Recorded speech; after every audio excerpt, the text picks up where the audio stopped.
Ang budget ng Pilipinas ay hawak lang ng dalawang tao. Hawak lang siya ni Congressman Zaldico at ni Congressman Martin Romualdez. Yan ang katotohanan. Halimbawa ko dito, medyo mahaba ito, kaya pagpasensyahan mo. Ang halimbawa ko dito, sa DepEd muna tayo. Sa Department of Education, noong taong 2023, merong 5 billion na inapprove para sa classroom construction. Nagulat ako kasi merong mga lumapit na miyembro ng House na humihingi. Hinihingi nila yung 5 billion, parte ng 5 billion na budget. Wala kasi akong experience sa ganyan. At saka ang pagkakaintindi ko, pag inapprove na yan ng Office of the President, ibibigay na yan, dediretso na yun sa approval at trabaho ng Department of Education sa construction ng mga classroom. Nagulat ako, may humingi. Magkano ba ang amin dyan? Magkano ba ang amin dyan? So sinabi ko, hindi pwede ito. Kasi ang mangyayari nito, hindi magagawa ng Department of Education ang trabaho namin na mag-construct ng classroom ayon sa classroom backlog at sa prioritization base sa backlog at sa classroom construction. So sinabihan ko yung isang congressman, sabihan ninyo si Martin Romualdez na hindi pwede chap-chapin ang classroom construction na 5 billion. Kaya kung makikita ninyo sa budget proposal na approved ng Office of the President, 5 billion yon. Pero nung lumabas yung GAA o yung budget approved noong 2023, naging 15 billion siya. Dahil hindi nga ako pumayag na kunin yung 5 billion, dinagdagan nila ng 10 billion yung classroom construction ng Department of Education. Yung 10 billion na yon hindi kontrolado ng Department of Education. Controlled yon ni Congressman Zaldico at Congressman Martin Romualdez. Hindi ko na kailangan ng corroborative witness dito dahil makikita nyo yon sa papel. Makikita ng taong bayan yon sa papel. NEP, 5 billion, lumabas ang budget approved, 15 billion. So maiintindihan niyo, 'di ba? Bakit pa tayo magbo-budget hearing para sa Office of the Vice President? 2 tao lang naman ang nasusunod sa budget ng bayan natin. Halimbawa, taong 2024. Kung makikita niyo, ang approved na budget ng Office of the President para sa classroom construction ay 19 billion.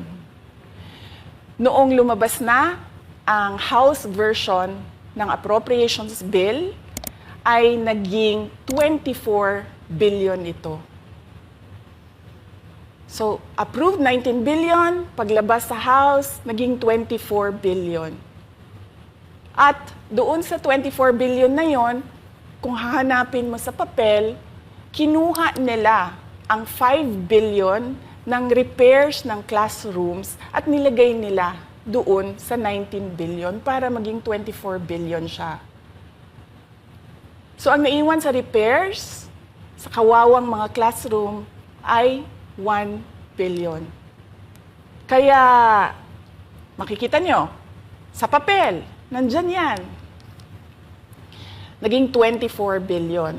At hindi lang yan, dahil noong 2023 ay hindi ako pumayag na hindi masunod yung DepEd na rules sa paano mag-classroom construction based on need. Ang ginawa ngayong 2024, inattach nila ang listahan na kung saan gagawin ang mga classroom construction worth 17 billion.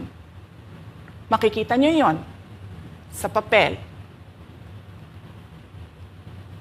Pagdating namin sa Senate, nakita yun ng mga senador. Tinanong nila ang Department of Education, totoo ba o hindi totoo na galing sa inyo ang listahan ng 17 billion ng mga classroom construction. So sabi namin sa mga senador, hindi totoo. Hindi namin magagawa yung trabaho namin. Hindi natin masasolve ang classroom backlog kung ganito ang nangyayari. Pwede ba ninyo kaming tulungan? Yung mga senador naman, very helpful sila. Oo, tulungan namin kayo. Kaya nga kung makikita ninyo sa interpellation ng isang senador doon sa budget hearing sa Senate, tinanong niya diretso, galing ba sa DepEd ang listahan ng 17 billion? Galing ba sa DepEd ang listahan na inattach doon sa House version? Sinabi namin hindi. Hindi galing sa amin yan. On record yon. Makikita nyo sa mga videos, balikan nyo yung mga videos. Makikita nyo. Yes, my concern, Madam Chair, Mr. President, under the GAB, I observed that there was an increase in the budget for the construction of new classrooms from 19.6 billion to 24.6 billion. However, this is my concern, which you mentioned earlier, that the repairs and rehabilitation of classrooms was decreased from 6.5 billion to 1.5 billion.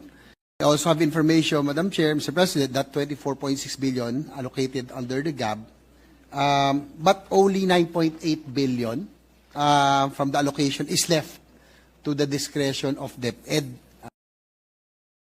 Kaya hindi ko na kailangan ng witness kasi makikita nyo sa papel.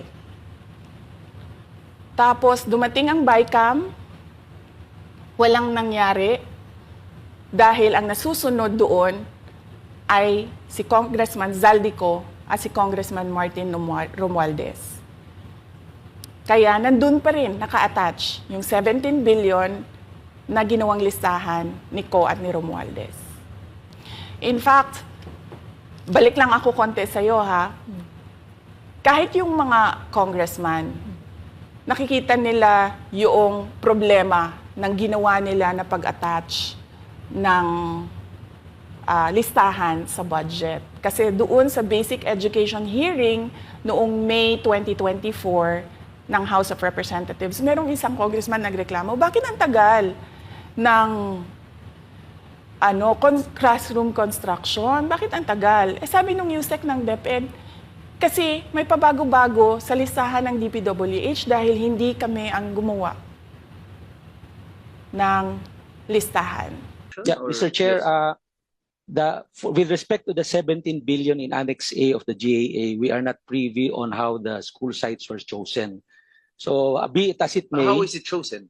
I'm not privy to that, Mr. Chair. As, when the GAB came out, there was a 14.7 billion Annex A. Then when the committee, the GAA came out, from 14.7 it became 17 billion. So we are not privy to how the list was generated. So dagdag ko lang yan doon sa confirmation na kinuha nila yung budget ng DepEd at isa yan sa mga rason kung bakit ako nag-resign sa Department of Education. Hindi na ako papayag na sa susunod na taon, ganyan pa rin ang gawin nila at ako yung mananagot sa ginagawa nila. Kaya yan yung sinasabi ko, bakit pa tayo mag-question and answer dito para atakihin niyo ako? Eh, ang masusunod lang naman sa budget, 2 tao lang. Makikita natin na let's stick to our plan, atakihin natin ito siya. Walang kinalaman sa kanyang Office of the Vice President 2025 budget proposal.